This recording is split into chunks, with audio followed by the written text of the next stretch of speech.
अस्सलाम वालेकुम, मेरा नाम उमैर और आप देख रहे हैं उमैर वर्कशॉप। आज जो है 5वां दिन है हैचिंग का। और जो हमने पहले ही सोचा था कि क्या क्या प्रॉब्लम आ सकती हैं जो जो आती हैं नॉर्मली तौर पे, और एकदम से जो है वो आ गई। उसका ये था कि कल मैंने आपको बताया था इस सेटअप का, ये जो इन्वर्टर था, इन्वर्टर ने धोखा दे दिया, ख़राब हो गया। और लाइट भी जो थी मैंने बताया था आपको 24 घंटे आती है, लोड शेडिंग नहीं होती। लोड शेडिंग हो गई तकरीबन कोई सुबह 11 बजे से लाइट गई हुई है और 2 बज गए। तो फिर मुझे ये टेम्प्रेरी तौर पे जल्दी जल्दी कैंडल सेटअप बनाना पड़ा ये वाला। तो इसका भी ट्यूटोरियल मेरे ख्याल से आ रहा होगा, पर कार्ड में तो देख लीजिए कैसे बनाना है। तो ये अर्जेंट हमने बना दी क्योंकि फिर 3 घंटे लाइट नहीं आएगी, 3-4 घंटे तो फिर वो एक हैची का प्रॉब्लम हो जाएगा।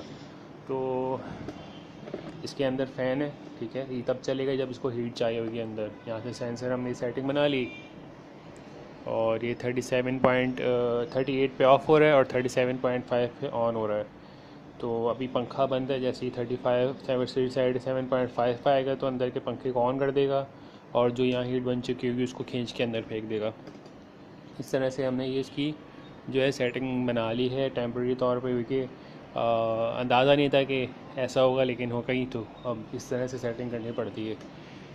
तो ये है कि अगर आपकी बड़ी ब्रीड है, महंगी ब्रीड है, तो कोशिश करें कि आप यूपीएस ख़रीद लें। और यूपीएस भी नॉर्मली तौर पे अब थोड़े सस्ते हो गए, 10,000 तक का पड़ जाएगा अच्छी क्वालिटी का।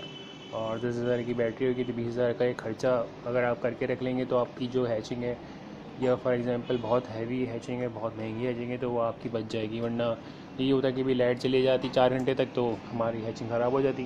खैर हमने भी बस अल्लाह पे भरोसा किया हुआ है कि हैचिंग होगी हमारी इंशाल्लाह सही। तो कोशिश करें, अभी तो 5वां दिन है तो इतनी बड़ी परेशानियाँ आ गई, आगे देखे क्या होता है।